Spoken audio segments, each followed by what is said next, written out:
World's biggest astrology community in Tamil. Online Astro TV, வாழ்வின் வெளிச்சம். Online astro டிவியை கண்டு மகிழுங்கள். அடுத்த பேச்சாளராக கரண்ட் வந்துடும். நீங்கள் தானே சொன்னீங்க சேஞ்ச் பண்ணால்? ஆமாம், சேஞ்ச் பண்ணால். ஆமாம், மீனாட்சி வந்ததுக்கப்புறம் அப்புறம் கரண்ட் வழினா எப்படி? ஆமாம். அடுத்த பேச்சாளராக நமது சிறப்பு அழைப்பாளராக வருகை தந்துள்ள மீனாட்சி பரமகுரு அவர்கள் ஜோதிடத்தில் பிரசன்னம் அப்படின்ற ஒரு தலைப்பில் அற்புதமாக தனது பேருரையை ஆற்ற வருமாறு கேட்டுக்கொள்கிறோம். தர்மசாஸ்தா ஜோதிட வித்யாலயத்தினுடைய 6 மாத சஷ்டி பெருவிழாவில் முதல் மாதத்தினுடைய ஒரு அழைப்பாளராக இங்கு வருகை புரிந்திருக்கக்கூடிய அனைவரது பொற்பாதங்களை வணங்கி நிறுவனர் தலைவர் திரு சாஸ்தா மணிகண்டராஜ் அண்ணா அவர்களுடைய இந்த ஒரு சீரிய முயற்சி மற்றும் அவங்களோட டீம் அவங்க எல்லாருடைய அயராத முயற்சியில் ஒரு சிறப்பான ஒரு நிகழ்ச்சி நடந்துக்கிட்டு இருக்கு. ஜோதிடத்தில் பிரசன்னம் அப்படிங்கிற தலைப்பில் அண்ணன் நம்மளை பேச சொல்லியிருக்காங்க. முதல் மாதத்தில் இந்த கோவை டீமை தேர்ந்தெடுத்ததுக்கு டீம் சார்பாகவும் நன்றிகளை தெரிவித்துக் கொள்கிறேன். அடுத்ததாக பார்த்திங்கன்னா எப்பயுமே ஒரு தலைப்பு அப்படின்னு சொல்லி பேசும்போது அப்போ தர்மசாஸ்தா ஜோதிட வித்யாலயம் சார்பாக முதல் மாதத்தினுடைய அதாவது 6 மாதமாக இந்த திருவிழாவை கொண்டாடலான்னு இருக்காங்க. அதில் முதல் மாதத்தினுடைய நிகழ்வாக மெயினாக கோவை டீமை கூப்பிட்ருக்காங்க. ஸோ காலையிலேருந்து ரொம்ப சிறப்பான ஒரு நிகழ்ச்சியாக இந்த நிகழ்ச்சி நடந்தேறி கொண்டிருக்கிறது. இதில் அயராது பாடுபட்ட தர்மசாஸ்தா நிறுவனத்தில் இருக்கக்கூடிய அனைத்து நல்லுள்ளங்களுக்கும் நன்றி பாராட்டி இந்த நிகழ்வினை யூடியூப் வாயிலாக பார்த்து கொண்டிருக்கக்கூடிய எங்களை வாழ வைத்து கொண்டிருக்கக்கூடிய எங்களுடைய பொதுமக்களுக்கும் எங்களுடைய வணக்கத்தினையும் எங்களை இந்த மாதிரி அழகாக காட்டிகிட்டு இருக்கிற ஆன்லைன் அஸ்ட்ரோ டிவி முத்துப்பாண்டியன் அவர்களுக்கும் ஒளிப்பதிவாளர் எல்லாருக்குமே என்னுடைய சிறந்தாழ்ந்த வணக்கத்தை பதிவாக்கி என்னுடைய உரையை இங்கே நான் தொடர்கிறேன். வேயிரு தோழிபங்கன் விடமுண்ட கண்டன் மிக நல்ல வீணை தடவி மாசரு திங்கள் கங்கை முடிமேல் அணிந்து என் உளமே புகுந்த அதனால் ஞாயிறு திங்கள் செவ்வாய் புதன் வியாழன் வெள்ளி சனி பாம்பிரண்டும் உடனே ஆசரு நல்ல நல்ல அவை நல்ல நல்ல அடியார் அவருக்கு மிகவே. மாதா பிதா குரு தெய்வத்தினுடைய பாதத்தை வணங்கி குலதெய்வத்தை போற்றி என்னுடைய உரையை ஆரம்பிக்கிறேன். ஜோதிடத்தில் பிரசன்னம். பிரசன்னம் அப்படிங்கிறது என்ன? பிரசன்னம் அப்படின்னாலே நம்ம ஒரு தமிழில் உள்ள வார்த்தை என்ன அப்படின்னா உதயமாகிறது அப்படின்னு அர்த்தம். உதயமாகிறதுனா என்ன? நம்மக்கிட்ட வர்றவங்க என்ன கேள்வி கேட்குறாங்க, அப்போ அவங்களுடைய கேள்விக்கு தகுந்த ஒரு விஷயத்தை தான் நம்ம என்ன பண்ண போகிறோம், அவங்களுக்கு பதிலாக கொடுக்க போகிறோம். பிரசன்னம்ங்கிறதுனா அப்போ வர்ற அந்த கேள்விக்குண்டான ஒரு பதில். பொதுவாக நம்ம என்ன பண்ணுறோம் அப்படின்னா இன்றைக்கு நாளுடைய சிறப்பு, இன்றைக்கி நம்ம பஞ்சாங்கத்தை இன்றைக்கி நாள் என்ன, நட்சத்திரம் என்ன, யோகம் என்ன, கரணம் என்ன, திதி என்ன, இதெல்லாம் எழுதி வைக்கிறோம். இது கூட நம்ம என்ன பண்ணுவோம், இப்போ என்ன லக்னம் ஓடிட்டுருக்கு, என்ன லக்னம் அந்த நட்சத்திர புள்ளி என்ன, இந்த மாதிரி விஷயத்தை ஆராய்ச்சி பண்ணி எடுத்து வச்சுக்குவோம். இப்படி நம்ம எடுத்து வைக்கக்கூடிய அந்த விஷயத்தை ஒத்துத்தான் இன்றைக்கு வரக்கூடிய ஒரு ஜாதகம் இருக்கும். இதுதான் மெயினாக நம்ம பார்க்க வேண்டிய பிரசன்னம். ஒருத்தர் என்ன ஜாதகம் வேணால், அவங்களோட டேட் ஆஃப் பர்த் என்ன வேணா இருக்கட்டும், டைம் என்ன வேணா இருக்கட்டும், அவங்களுக்கு இன்று உள்ள இப்போ என்ன நேரம் போயிட்டுருக்கு, அப்போ இன்றைக்கி பிறந்த குழந்தைக்கு என்ன செய்வோம், நம்ம இதை ஜாதகமாக அவங்களுக்கு அமைச்சு கொடுப்போம். அப்போ வரக்கூடிய ஜாதகருக்கும் இன்று பிறந்திருக்கக்கூடிய, ஏன்னா அந்த ஜாதகம் இன்றைக்கி தான் நம்ம கைக்கு வந்திருக்கு, அப்போ அந்த கிரக நிலைகளை பொருத்தி அவருக்குண்டான ஒரு பலாபலன்களை சொல்ல வேண்டியது நம்முடைய கடமை. அப்போ நான் பார்க்கக்கூடிய விஷயம், ஜாதகத்தை நம்ம எப்படி அணுகுவோம் அப்படின்னா இன்றைக்கி இப்போ போயிட்டுருக்கக்கூடிய, ஏன்னா இப்போ கேள்வி கேட்டாங்க இல்லையா, அப்போ கேள்வி கேட்கும்போது தற்போது என்ன லக்னம் ஓடிட்டுருக்கு மெயினாக அதுதான். ஏன்னா அந்த லக்னம் என்னவோ அதுதான் அவருடைய மனநிலையை பிரதிபலிக்கக்கூடிய ஒரு விஷயமா இருக்கும்.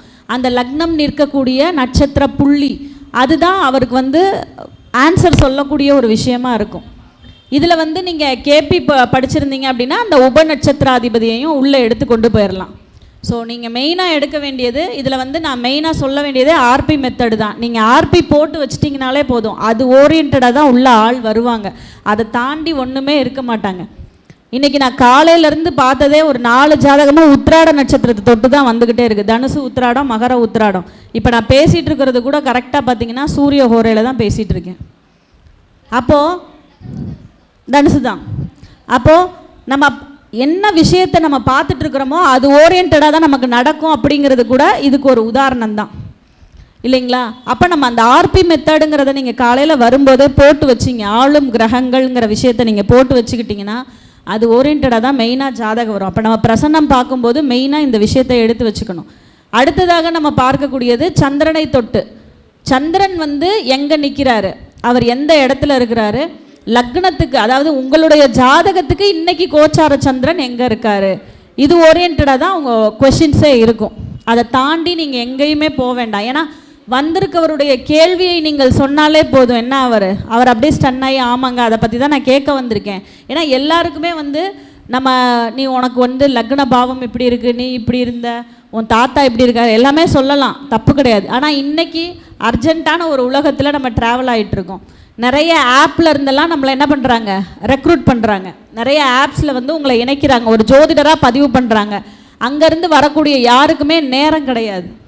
வர்றவங்கள்ட்ட அவங்க ஒரு 1/2 ஹவருக்கு உங்களுக்கு ஒரு ஃபீஸ் கட்டியிருக்காங்க. அந்த 1/2 ஹவரில் போய் நீங்கள் ஸ்டோரி சொல்லிட்டு இருந்தால் யாரும் கேட்குறதுக்கு தயாராக இல்லை.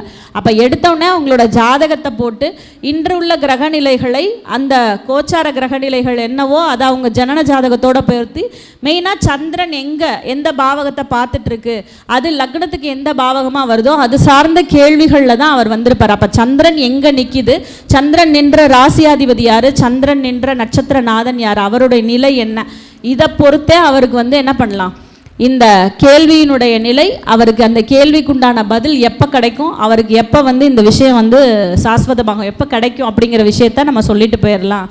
அப்போ இது வந்து பிரசன்னத்தில் ஒரு முறை. இந்த முறையை நீங்கள் கையில் எடுக்கும்போது 100% ஒரு ஜாதகருக்கு ஒரு சிறப்பான ஒரு பலனை நம்மளால் வந்து சொல்ல முடியும்.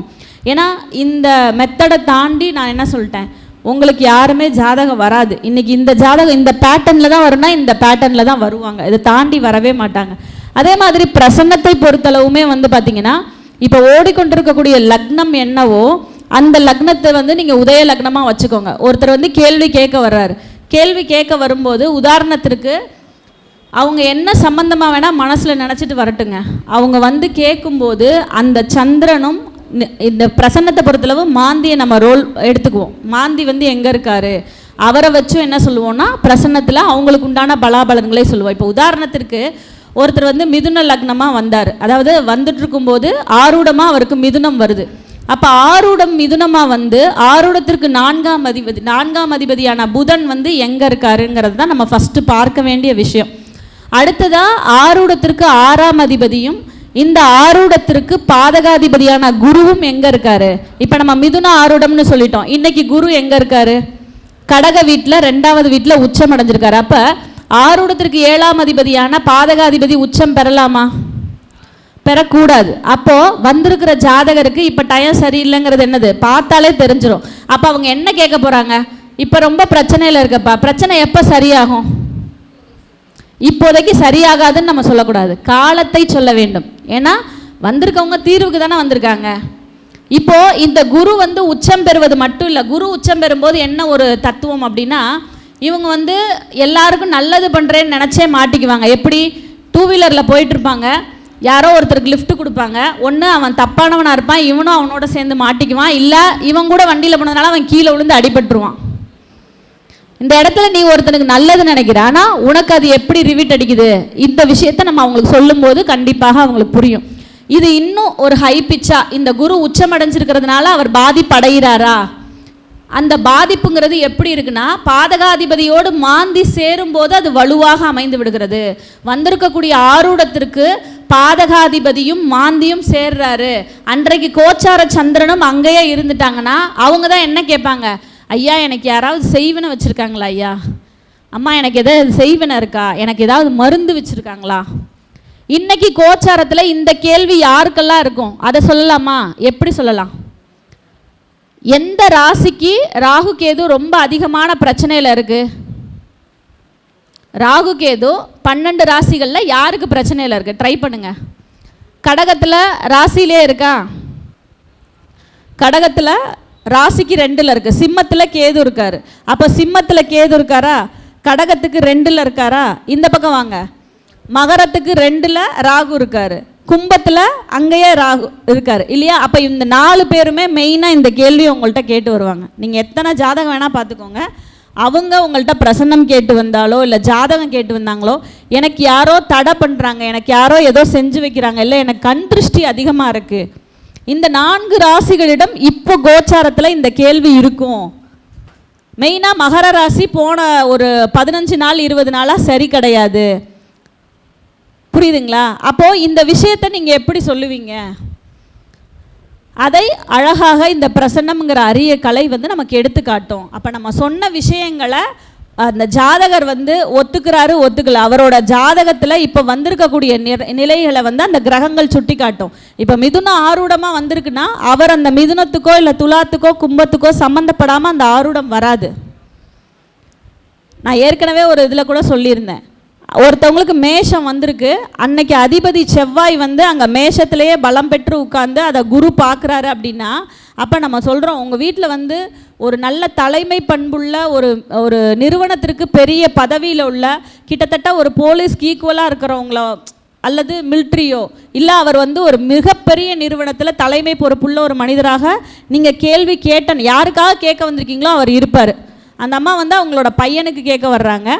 அப்போது இந்த இடத்துல வந்து அந்த பையனுக்கு கேட்க வரும்போது அவர் வந்து ஒரு பெரிய நிறுவனத்தில் சிஇஓவாக இருக்கார் அப்படிங்கிறத சொல்கிறாங்க. அப்போது அந்த ஆரூடம் அப்படிங்கிறது வந்திருக்கக்கூடிய கேள்வி கேட்கக்கூடிய நபரினை அவர் எப்படிப்பட்ட தன்மை உடையவர் அப்படிங்கிறத சொல்லும். நான் ஏற்கனவே சொன்ன மிதுன லக்னம்னு சொன்னேன் இல்லையா, அந்த ஜாதகருக்கு வந்து துலா ராசி. அப்போ அந்த ராசியை தொட்டோ இல்லை லக்னத்தை தொட்டோ வராமல் பிரசன்னம் வராது. அந்த மாதிரி வந்ததுன்னா அந்த பிரசன்னம் பதில் சொல்லாது. நீங்கள் வந்திருக்கக்கூடிய நேரத்திற்கு பிரசன்னமும் உங்களோட அந்த ஆரூட லக்னமும் உதய லக்னமும் 6 8 வந்ததுன்னா தயவு செய்து காசு வாங்கிட்டோம் பலன் சொல்லணும்னு ட்ரை பண்ணி எதுவும் சொல்லி மாட்டிக்கக்கூடாது. 6 8 வந்ததுனாலே அங்கே பிரச்சனை இருக்குதுன்னு அர்த்தம். தயவு செய்து நீங்கள் இன்றைக்கி போயிட்டு இன்னொரு 3 நாள் கழித்து மறுபடியும் வந்து நீங்கள் ஜாதகம் பாருங்கள். ஏன் அந்த 3 நாள் சந்திரன் கடந்து போகக்கூடிய அந்த நாள் அமைப்பை சொல்லி அதுக்கப்புறம் நீங்கள் வந்து பாருங்க ஐயா. இப்போதைக்கு உங்களுக்கு பதில் இல்லை. ஏன் பதில் இல்லை? நீங்கள் அவங்க ஜாதகத்தை எடுத்து பாருங்களேன். ஏதோ கேட்கணும், இந்த பக்கம் போனேன் வந்தேன்னு இருப்பாங்க. சந்திரனுக்கு அவங்க இன்னைக்கு கோச்சார சந்திரன் எங்கே இருக்கோ அதில் அந்த லக்னத்தில் அவங்க ஜாதகத்தில் எந்த பாவகத்தையுமோ அதுக்குண்டான ஒரு கேள்வியோ அது சந்திரன் பார்க்காது. எம்டி கட்டமாக இருக்கும். அங்கே ஏதாவது ஒரு கிரகத்தை பார்த்தா தானே அதை தொட்டு கேள்வி இருக்கும். அப்போது அப்படி இருக்கக்கூடிய ஜாதகர்களுக்கு அந்த மாதிரி 6 8 வர்றதோ இல்லை இவங்க ஏதாவது ஒரு தெய்வத்துக்கு செய்ய வேண்டிய அந்த ஒரு ஏதாவது ஒரு பரிகாரம் சொல்லியிருப்பாங்க, இது நான் பண்ணுறேன் சாமி அப்படின்னு சொல்லி வேண்டியிருப்பாங்க. அந்த வேண்டின விஷயத்தை பண்ண மறந்துருப்பாங்க. அதையும் கூட நம்ம என்ன பண்ண முடியும்? பிரசன்னத்தில் எந்த கிரகம் அந்த மாதிரி வருது, எந்த கிரகம் அப்போ நம்ம ஒருத்தருக்கு வந்து பாதகாதிபதியாக செவ்வாய் வந்துச்சு, அப்போ நம்ம கேட்கும்போது சுப்பிரமணிய சுவாமிக்கு முருகருக்கு வந்து வேண்டி வச்ச அந்த நேர்த்தி கடனை அவர்கள் சரியாக நிறைவேற்றவில்லை. அப்போ இதெல்லாம் நீங்கள் பிரசன்னத்தில் எடுக்க முடியும். மறந்து போன அந்த தெய்வீக காரியங்களை நம்ம நிறைய பேர் என்ன பண்ணுறோம், ஒரு வேகத்தில் வந்து என்ன பண்ணுவோம், அவசர அவசரமாக ஒருத்தருக்கு தெரியாமல் ஒருத்தர் வேண்டிக்குவோம். நிறைய குடும்பங்களில் எழுதி வைப்பாங்க. நிறைய பேர் என்ன பண்ணுறோம், ஒரு அவசரத்தில் சுவாமிகிட்ட வேண்டிட்டு அப்புறம் மறந்துடுறோம். அப்போ இந்த மாதிரி விஷயங்களை இந்த பிரசன்னம் சுட்டி காட்டும். உங்களுக்கு ஜாதகத்தில் என்ன மாதிரியான நிலை இருந்தாலும் தற்போதைய கோச்சாரத்தில் எனக்கு நல்லா இப்போ நம்ம எல்லாருமே ஜோதிடர்கள் நம்ம எல்லாருமே ஃபேஸ் பண்ணக்கூடிய ஒரு பெரிய பிரச்சனை என்ன, கமெண்ட் செக்ஷனில் நீங்கள் எல்லாரும் இன்னொரு இது என்னென்னா, நம்ம ஒரு கண்டென்ட் சொல்லியிருப்போம் யூடியூப்பில், நம்ம ஆளுங்க வந்து போடும்போது அந்த தலைப்பு வந்து போடுவாங்க பார்த்தீங்களா, கோடிகளில் புரளப்போகும் கண்ணி. கீழே கமெண்ட்டில் டேய் போங்கடான்னு அவன் ஏதாவது எழுதி வைப்பான். அதுக்கு எதுக்கு முனையா என்ன பிரச்சனை அப்படின்னா, எல்லாருக்குமே அந்த கோடிகளில் புரள போகிற அந்த பாக்கியம்ங்கிறது கிடைக்காது. யாருக்கு கிடைக்கும்? இயல்பாகவே அவங்க ஜாதகத்தில் ஒரு 2ஆம் இடமோ ஒரு 11ஆம் இடமோ அந்த பணபரஸ்தானம் நல்லா சிறப்பாக இருக்குது அப்படின்னா அவங்களுக்கு கண்டிப்பாக கிடைக்கும். எல்லாத்துக்கும் கிடைக்குமா? கிடையாது. அப்போது அவங்க என்ன தெரிஞ்சுக்கணும் அப்படின்னா, நம்முடைய ஜாதகத்திற்கு அளவான ஒரு அமைப்பு கண்டிப்பாக கிடைக்கும். நீங்கள் யாராக வேணால் எடுத்துக்கங்க. இந்த வருஷம் குரு பகவானுக்கு ஒரு 5 ராசிகள் நம்ம சிறப்புன்னு எடுத்துருப்போம் இல்லையா. குரு இந்த ராசியெல்லாம் பார்க்குறாரு, இந்த ராசிக்கு 11ல் இருக்கார், இந்த ராசிக்கு 2ல் இருக்காருன்னு எடுத்துருக்குறோம். இவங்க எல்லாரையும் கேட்டு பாருங்கள், புலம்பிக்கிட்டே தான் இருப்பாங்க. ஆனால் புலம்பிக்கிட்டே பக்கத்தில் இருக்கக்கூடிய கல்யாணத்துக்கு போய் செய்முறை செஞ்சுட்டு வருவாங்க, விருந்து விசேஷங்களில் கலந்துக்குவாங்க. இதே இந்த கன்னி ராசி புருஷன் பொண்டாட்டி அப்படி அடிச்சுக்குவாங்க, ரொம்ப பாடுறேன்னு சொல்லுவாங்க. இப்போ ராசிக்கு 11ல் குரு வந்திருக்கு, அப்போ நான் வந்து நல்லாவே இல்லை அப்படின்னு சொல்லிக்கிட்டே என்ன பண்ணுவாங்க, போயிட்டு ஏதாவது கோல்டு வாங்குறதோ ஏதோ இன்வெஸ்ட்மெண்ட் பண்ணுறதோ ஏதோ ஒன்று பண்ணிக்கிட்டே தான் இருப்பாங்க. இல்லை அட்லீஸ்ட் ரவுண்டிங்லையாவது இருப்பாங்க, சுற்றிக்கிட்டே இருப்பாங்க. இடமாற்றம், இடப்பெயர்ச்சி, புரியுதுங்களா? லுக்கெல்லாம் விடக்கூடாது, உண்மைதான். அப்போது திட்டிக்கிட்டு சொல்லிக்கிட்டேவாது என்ன பண்ணுறாங்க, நல்லா தான் இருக்காங்க, மனசு வரமாட்டேங்குது கமெண்ட்டில் எழுதுறதுக்கு. எங்கே எழுதிட்டா ஜோசியக்காரங்க ஆமாம் நான் சொன்னது நடந்துருச்சுன்னு காலரை தூக்கி விட்டுருவாங்கன்ட்டு கமெண்ட் செக்ஷனில் என்ன பண்ணுறாங்க, கழுவி ஊற்றுறாங்க. ஆனாலும் நம்ம ஆளுங்க நிறுத்துவோமா, நிறுத்த முடியாது. எங்களுக்கு நாங்கள் செய்ய வேண்டிய விஷயத்த உங்களுக்கு நாங்கள் பண்ணிட்டு தான் இருப்போம். நீங்கள் உங்களுக்கு நல்லது நடந்தால் கண்டிப்பாக அது இறைவனுடைய செயல், எங்களோட செயல் கண்டிப்பாக கிடையாது. நாங்கள் சொல்கிறது ஜஸ்ட்டு நீங்கள் அதில் உங்கள் ஜாதகத்தினுடைய அமைப்புக்கு கண்டிப்பாக இந்த 5 ராசிக்கு நல்லா இருக்குன்னா நல்லா இருக்குங்க. எப்போ வரைக்கும் நல்லா இருக்கும், குரு மாறுற வரைக்கும் நல்லா இருக்கும். இப்போ குரு என்ன பண்ணுவார், ஒரு வருஷத்துலேயே குரு உச்சமடைஞ்சு அங்கேயே தான் இருக்காரா, கிடையாது. அதிசாரமாக என்ன பண்ணுவார், அதிசாரம்ங்கிறது என்ன, ஜஸ்ட்டு ஃபாஸ்ட் ஃபார்வர்டு மாதிரி ஒரு சாங்கை நீங்கள் வேகமாக ப்ளே பண்ணுற மாதிரி தான் இந்த குருவினுடைய அதிசாரம். அப்போ குரு அதிசாரத்தை ஆரம்பிச்சிட்டாரா, அப்போ ஆரம்பிக்கும் போது என்ன ஆகும், இந்த 5 ராசியும் அகைன் பழைய சினாரியோ என்ன இருக்கோ, குருனால ஒரு பிரச்சனை இருக்கா அதை ஃபாலோ பண்ணிக்கோங்க, அவ்வளோதான். அப்போ அடுத்த 5 ராசிகளுக்கு குரு நன்மை தரப்போகிறாருன்னு அர்த்தம். இந்த ஒரு 4 மாதங்கள் இப்படித்தான் நம்ம எடுத்துக்கணும். அப்போ இதே மாதிரி வக்ர நிலைக்கு போகும்போது என்ன பண்ணுவார், பழைய 5 ராசி இந்த படத்தில் சொல்லுவாங்கள்ல, இந்த வசூல் ராஜா MBBSல பழைய பேஷண்ட்டை தூக்கு புது பேஷண்ட்டை அட்மிட் பண்ணு அப்படிங்கிற மாதிரி தான் குருவினுடைய அந்த நகர்வு அப்படிங்கிறது 12 ராசிகளுக்குமே அந்த ஒரு வருடத்துக்குள்ளே நன்மை கண்டிப்பாக செய்யும். எப்போ மாறின உடனே இம்மீடியட்டாக யாரெல்லாம் பிரச்சனையில் இருந்தாங்களோ அவங்க எல்லாத்தையும் ரிலீஸ் பண்ணும், ஒன்றொன்னா ரிலீஸ் பண்ணும். ஆனால் ரிலீஸ் பண்ணும்போது என்ன பண்ணும், பெரிய பெரிய பிரச்சனையெல்லாம் கொடுத்தா ரிலீஸ் பண்ணும். அது யாருக்கு, இப்போ மிதுனத்துக்கு, இந்த கன்னிக்கு, மகரத்துக்கு, இதுக்கெல்லாம் இயல்பாகவே அந்த ராசிகளுக்கு குரு என்னவா வர்றாரு அப்படின்னு பார்த்துக்கோங்க. அப்போ அப்படி வரும்போது என்ன பண்ணுவார், ஒரு சின்ன சின்ன பிரச்சனையை கொடுத்து தான் பணத்தை கொடுப்பாரு.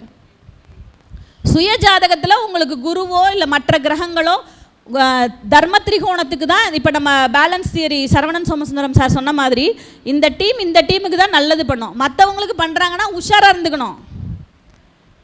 நீங்கள் என்ன பண்ணுவீங்க, பழைய கோல்டை போட்டுட்டு கோல்டு வாங்குவீங்க, புதுசாக போய் வாங்க மாட்டீங்க. இந்த டீமில் நான் சொன்ன மாதிரி இந்த மிதுனமோ துலாமோ கன்னியோ இவங்களுக்கு குரு நல்லது பண்ணுறாருன்னா என்ன பண்ணுவார், கையில் இருக்கிற கோல்டை போய் போட்டுட்டு வாங்குவாங்க, அடகுல இருந்ததை திருப்புவாங்க.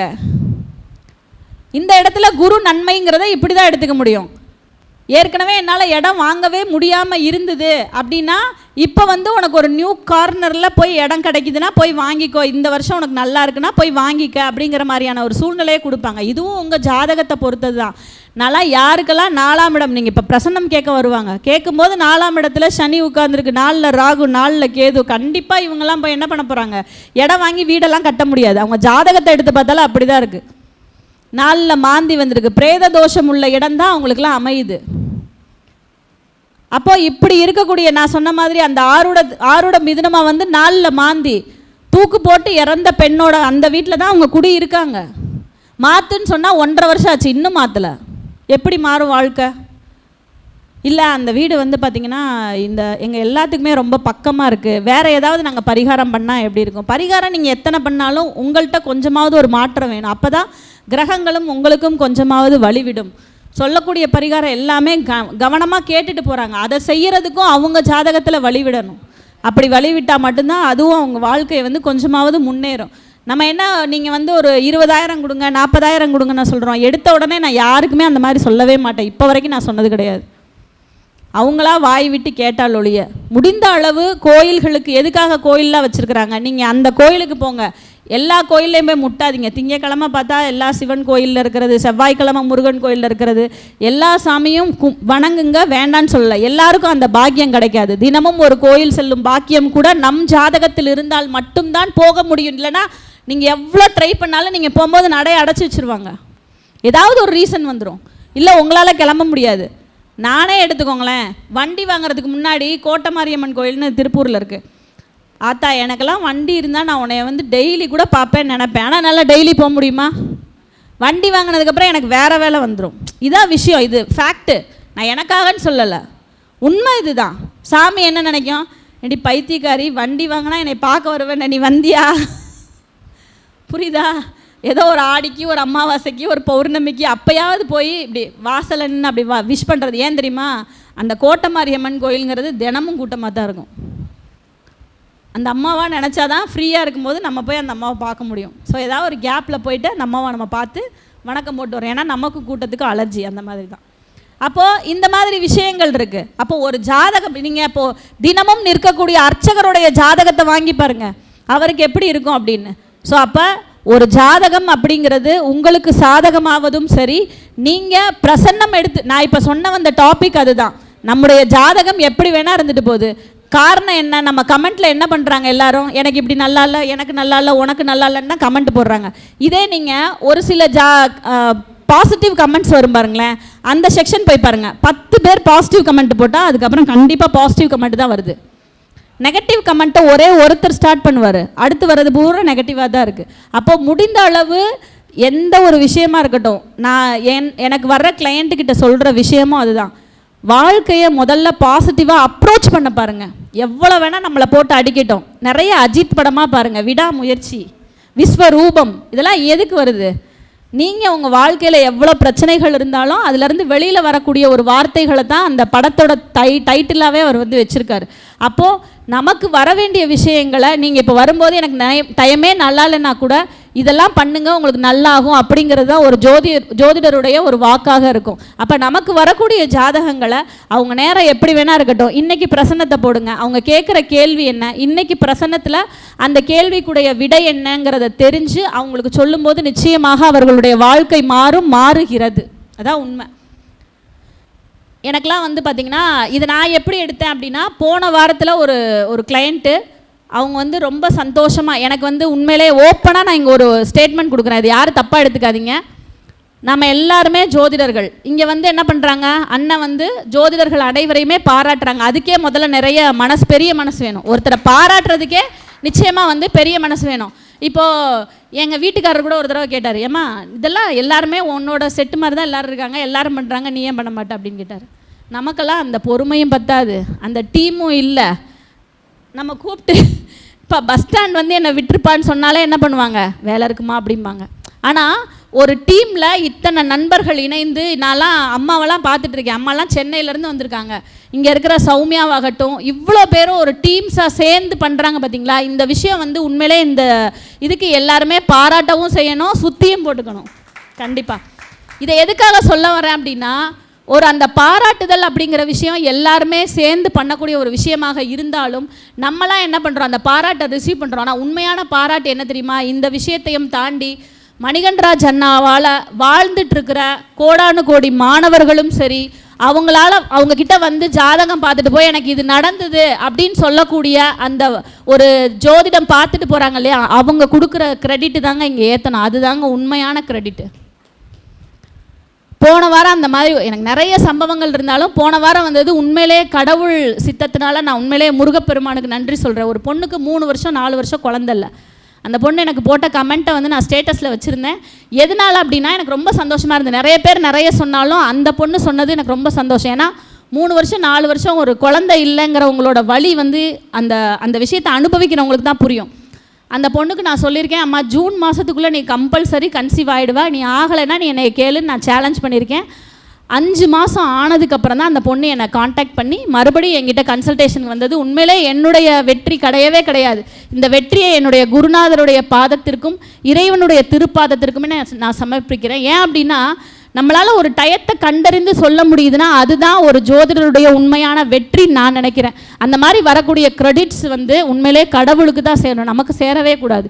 ஏன்னா நம்மளுக்கு அந்த மாதிரி சொல்லக்கூடிய விஷயம் வந்து இறைவன்கிட்டேருந்து வரக்கூடிய ஒரு உத்தரவை தான் நம்ம என்ன பண்ணுறோம், அவங்க ஜாதகத்தை பார்த்து ஓ இந்த கிரகம் இந்த தசா இந்த புத்தி போகுதா, இந்த டயத்துக்குள்ளே இந்த பொண்ணு ஆகிடும், அந்த வீட்டுக்காரரோட ஜாதக தசா புத்தி இப்படி இருக்கா. அவங்க என்கிட்ட வந்து கேட்டது நாங்கள் அந்த இதுக்கு போகிறோன்னு சொல்லி, அதாவது இந்த IVF இந்த மாதிரி மெத்தடுக்கு போகிறேன்னு சொன்னாங்க. வேண்டவே வேண்டாம், இந்த மாதிரியான அமைப்பு இருக்குது, இதெல்லாம் பண்ணுங்கள். ஃபுட்டில் தான் மேக்ஸிமம் நான் நிறைய பரிகாரம் கொடுக்குறதே உணவில் தான் நான் கான்சன்ட்ரேட் பண்ணுவேன். உணவு நீங்கள் வந்து இந்த 27 நட்சத்திரக்குரிய உணவாக இருக்கட்டும், இல்லை அந்த கிரகம் சார்ந்த எந்த கிரகம் வீக்காக இருக்கோ அதுக்குண்டான உணவுகளாக இருக்கட்டும், அதை பரிகாரமாக எடுக்கும்போது நிச்சயமாக வெற்றி பெறுகிறோம். ஏன்னா நம்ம சாப்பிட்ற உணவும் தண்ணியும் நிறைய விஷயம் பண்ணும். எங்கள் பாட்டி சொல்லுவாங்க, எண்ணெயும் தண்ணியும் தான் பிள்ளைய வளர்க்கும் அப்படின்னு சொல்லுவாங்க. அந்த எண்ணெயும் தண்ணியும்ங்கிறதுக்கு என்ன வார்த்தைங்கிறது எல்லாருக்குமே தெரியும்னு நினைக்கிறேன். இந்த இடத்துல நீங்கள் சனியும் சந்திரனையும் எடுத்துக்கங்க. நீங்கள் குடிக்கிற தண்ணி இது நீங்கள் நிறைய பேர் என்ன பண்ணுவோம், எனக்கு வெளியூருக்கு போய் தண்ணி சாப்பிடும்போது சேர மாட்டேங்குது. அந்த சனி அப்படிங்கிறது எண்ணெய். இன்றைக்கி நம்ம எத்தனை பேர் வீட்டில் யூஸ் பண்ணுற அந்த எண்ணெயில் கான்சன்ட்ரேட் பண்ணுறோம். நிறைய ஆயில் நிறைய வித்தியாசமாக வந்துடுது. எக்ஸாம்பிளுக்கு எடுத்துக்கோங்க, விளக்கேற்றும் எண்ணெய், 5 விதமான கூட்டு எண்ணெய், இதெல்லாம் நல்லதுன்னு நினைக்கிறீங்களா? இங்கே ஆரம்பிக்குது பிரச்சனை. ஆனால் நம்ம அதை எடுத்து சொல்லும்போது என்ன ஆகும்னா அவங்களோட மார்க்கெட்டை நம்ம பறிச்சுக்கிற மாதிரி ஆகிடும். அதனால் உண்மையிலே உணரக்கூடியவர்கள் யாரோ அவங்க இந்த வீட்டில் இருக்க பெரியவங்க கிட்ட கேட்டிங்க அப்படின்னா என்னென்ன பண்ணணும் என்னென்ன பண்ணக்கூடாதுன்னு அவங்களுக்கே தெரியும். அதை செய்யும்போது அந்த விஷயங்களே பரிகாரமாக மாறி உங்கள் வாழ்க்கையை மாற்றும். தெரியாதவங்க மட்டும்தான் நம்மளுக்கு வருவாங்க. ஸோ நம்ம என்ன செய்ய வேண்டியது அப்படின்னா நம்மளுக்கு என்ன தெரியுமோ அதை சொல்லிவிட்டு, தெரியல அப்படின்னா இன்னொரு ஒரு நல்ல பெரிய ஜோதிடர்கிட்ட கூட பார்த்துக்கங்கன்னு கூட சொல்லிடலாம். நம்மளாம் ஆப்ரேஷன் பண்ணி என்ன பண்ணக்கூடாது, அவங்க வாழ்க்கைக்கு எடுத்து விட்டுறக்கூடாது. உண்மை அதுதான். இதை எதுக்காக நான் சொல்கிறேன்னா, இன்றைக்கு வரக்கூடிய நிறைய பேர் பார்த்தாச்சு. இப்போது நானுமே வந்து ஸ்டில் வி ஆர் ப்ராக்டிஸிங் தான். 15 இயர்ஸாக இருக்கட்டும், ஸ்டில் வி ஆர் ப்ராக்டிஸிங் தான். ஆனால் இன்றைக்கி வர்றவங்க நிறைய பேர் அந்த அர்ஜென்ட்டில் ஒரு 2 வருஷம் 3 வருஷம் நம்மளே வந்து நிறைய பேர் பார்க்குறோம், படித்து முடிச்சுட்டு அவங்களே கிளாஸ் எடுக்கிறாங்க. இது என்னென்னா உண்மையிலே ஆப்ரேஷன் பண்ணுறதுக்கு சமானம்தான். ஒரு இதை எடுத்து ஆப்ரேஷன் பண்ணுறீங்க அப்படின்னு தான் அர்த்தம். இது எப்படின்னா வசூல் ராஜா எம்பிபிஎஸ் படிக்காமே கமல் ரெடியாக நிற்பார். ஆனால் அவர் உண்மையிலே உள்ள சிக்கனை தான் வெட்டிகிட்டு இருப்பார். அப்போ இது என்னென்னா செய்யுங்க, வேண்டான்னு சொல்லலை. தயவு செய்து இன்றைக்கெல்லாம் பெரியசாமி சார் பேசும்போது எத்தனை பேருக்கு புரிஞ்சுது, அதுதான் உண்மை. ஏன் அப்படின்னா அந்த அவ்வளவு ஒரு ஆய்வு நுணுக்கம் வந்து அவ்வளோ விஷயங்கள் இருந்தது. அதை புரிஞ்சுக்கணுன்னாலே ஒரு தனி நாலேஜ் நமக்கெல்லாம் வேணும். அதுதான் நான் நினைப்பேன். உண்மையிலே இவங்களோட சமகாலத்தில் பயணிக்கிறதே பெரிய வாய்ப்பு, பெரிய பெருமை. அந்த மாதிரி விஷயத்தை ஆழ்ந்து அறிந்து ஒரு நம்ம படிக்கிற விஷயத்தே இன்னும் ஆழமாக படிக்கணும் அப்படிங்கிறத படிச்சிட்டாலே எல்லா விஷயங்களும் நமக்கு கை கொடுக்கும். ஸோ இது ரொம்ப அட்வைஸிங்காக போயிட்டுருக்க போது, அதனால் தயவுசெய்து நம்ம இன்றைக்கி பார்க்கக்கூடிய ஜாதகத்தை எப்பொழுதுமே பிரசன்ன ஜாதகத்தோடு வந்திருக்கக்கூடிய கோச்சாரத்தோடு ஒப்பிட்டு பலன் சொல்லும்போது எந்த ஒரு ஜோதிடருமே இயல்பாகவே வெற்றி பெறலாம் என்கிற ஒரு நல்ல கருத்தை சொல்லி வாய்ப்புக்கு நன்றி பாராட்டி விடை பெற்று அமர்கிறேன். நன்றி, வாழ்க வளமுடன். Mobile number Meenakshi Paramaguru, mobile number 9943927722, Tiruppur. மிக அற்புதமாக பிரசன்னம்னா முதல்ல என்ன, ஈஸியாக அழகாக தெளிவாக நம்ம 27 வகை பிரசனம் நடத்தியிருக்கோம் ஆல்ரெடி. ஸோ நம்மளுடைய மாணவர்களுக்கு இந்த பிரசனத்துடைய விஷயங்கள் நிறைய விஷயங்கள் தெரியும். அதில் இன்னும் அவங்க வந்து பார்த்திங்க அப்படின்னா லக்ன பிரசனம் நம்ம ஆல்ரெடி நடத்தியிருப்போம். ஸோ கோச்சார் லக்ன பிரசனம் அதுதான் எல்லாமே அப்படின்ற விஷயங்கள். ஒரு கேள்விக்கு தெரியாத போது அழகாக கோச்சார் லக்னத்தை பிடிச்சா போதும், அதுக்கான விஷயங்கள் நம்ம ஈஸியாக சொல்லிட முடியுன்ற விஷயங்களை ஆணித்தரமாக தனது கருத்தினை முன்வைத்த அன்பு சகோதரி மீனாட்சி பரமகுரு அவர்களுக்கு மிகப்பெரிய ஒரு நன்றியை தெரிவித்துக் கொண்டு அவர்களுக்கான ஒரு சிறு காணொளி உங்கள் முன்.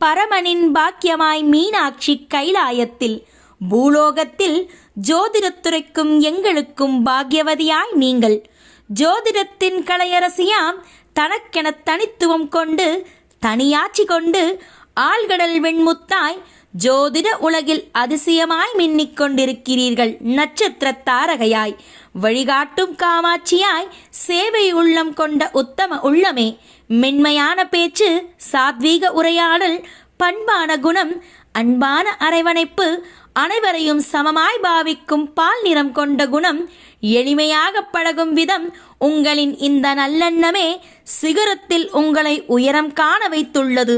அள்ளித்தரும் அம்பிகையே, நவக்கிரகங்களின் நாயகியே, சக்தி வடிவான சங்கரியே, திருமதி மீனாட்சி பரமகுரு அம்மா அவர்களை சிறப்பு விருந்தினராக வரவேற்பதில் பெருமிதம் கொள்கிறது தர்மசாஸ்தா ஜோதிட வித்யாலயா.